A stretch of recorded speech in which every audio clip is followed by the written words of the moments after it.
So it appears that Pentatonix have multiple versions of Oh Holy Night, or at least two versions that I specifically know of. For example, the Yule log version that came out a couple years ago is 2 minutes and 26 seconds, whereas the new version is 4 minutes and 1 second. And what I'm assuming is, while I have not heard this new version on their Greatest Hits album, what I'm assuming is that they've included more of the verses on this one, or they shifted the arrangement and maybe they did something new in the arrangement.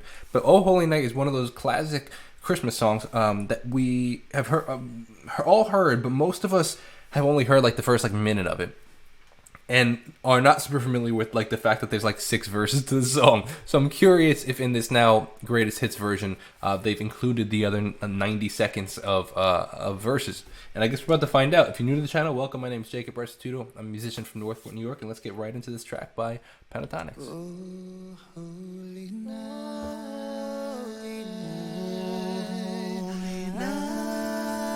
Beautiful breakup on the piano. The stars are brightly Distant reverb.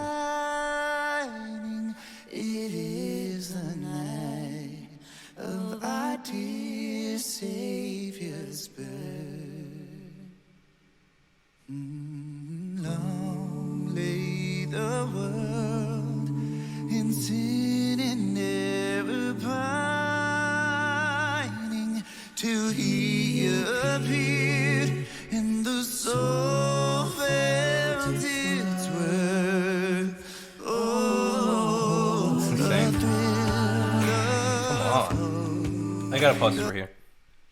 It is incredible to see just how far they've come as artists, and the production quality and everything. I just watched like a couple of minutes ago a video of them from 8 years ago, and I think it was Silent Night live, and just the quality difference in their timbre of voice, the maturity of the voice, the quality of the recording, like, has evolved so much. And that's the goal of every artist. You always want to be bettering yourself and growing, and it's really cool when you can actually see such a stark difference in them.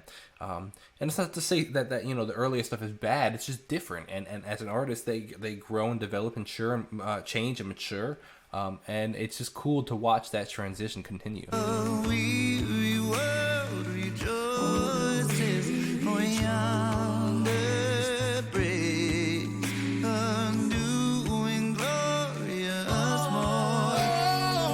Actually, no. I want to make. I made a brief comment about the reverb earlier, and I wanted to explain it because I think here's a good example. So I said that that's a really far back or distant reverb, and what's interesting about that is the it sounds like there's a high with what's called the pre-delay on the reverb, which essentially is the distance that you hear the reverb. So for example, like if there's a long pre-delay or a large pre-delay, you would say something. Let me rephrase it. If it was a short pre-delay, you'd pretty much hear the reverb immediately. But a long pre-delay, there's like it delays the amount of time that you hear before you hear the reverb. So almost you can actually make the reverb sound like an echo, and that's kind of what it sounds like here. But the reason you would do that is to clean up the sound a little bit, because if it's a very short pre-delay, the reverb's right on top of the vocals, and the more distance you give it, the more space you give the vocals to shine, and then the space comes in after the fact. What's cool here is we have this contrast between the Scott's vocals right down the center and the harmonies, where Scott's is significantly more reverb, or what we call wet. There's the wet signal, there's a lot more effects on it, including like the even if it's a long pre-delay, there's still a lot more reverb, whereas opposed to the harmonies are actually a lot drier, and which pushes them a lot more forward. So Scott's kind of almost in his own space over here, where these harmonies are kind of a little bit like more intimate in your face.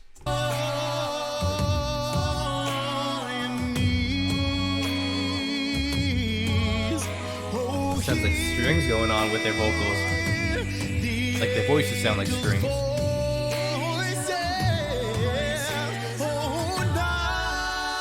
Nice bass slide on.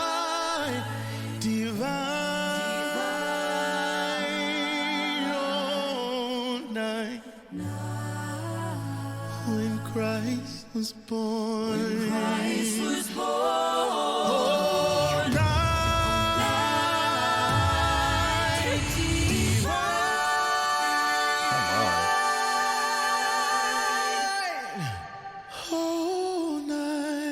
Wait a sec. Was that Scott that whole time, or was that Was that Kevin? Like, I'm debating if that was actually Scott. As we went lower in the register, it didn't sound as much like Scott. Almost could have sounded like it could have been Kevin or Matt. I'm sure you know in the comments, so you let me know. But those notes are insane. I want to rewind that to that wall of sound that we heard right there. Huge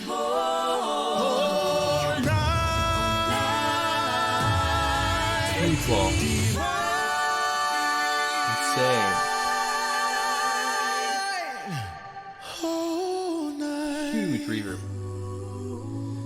Whole night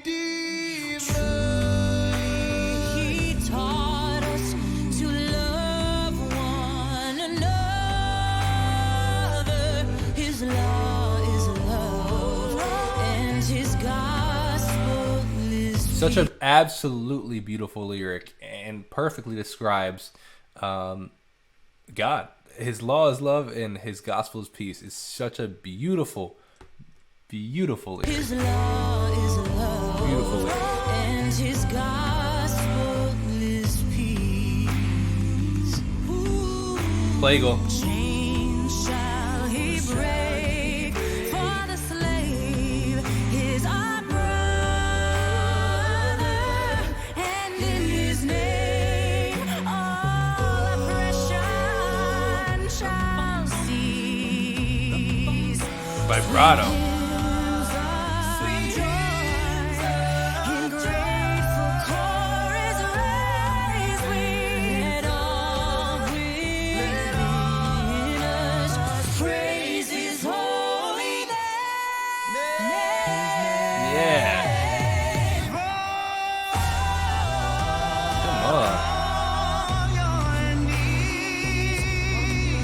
All right, so what I'm getting at actually is it very well could have been Scott in the beginning and then switch, because it sounds like what I'm hearing is we're transitioning singers, you know, like if my guess, if I had to guess, and I'm sure you know in the comments better than I do, is it was Scott, then it was either Kevin or Matt, then it was Mitch, then it was Kirsten, and now we're back at Sky. If that's my guess. Let me know if the comments. the angels fall. Oh, with the bass.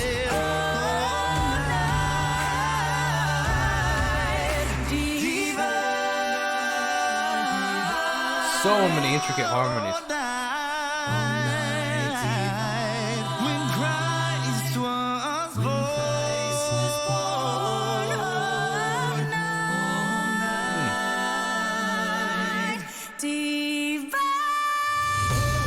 Come on.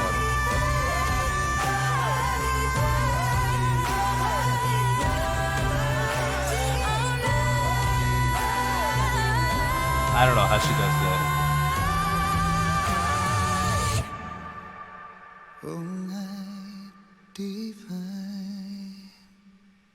That was insane, man. Who wrote that song, first of all? Like, I mean, that song's been around forever, but, like, originally wrote it? That was insane. You know, Kirsten's note at the end, it was just insane. Like, underratedly insane. Like, I'm surprised that's not talked about more often in some of their greatest, like, vocal performances, because that was some serious note playing right there. That was seeing that live would be insane. And I love the space that they leave after. Like, it's just like they give you a second to, like, breathe in it as an audience, be like, oh my gosh, and then take it from there, man. A crazy performance.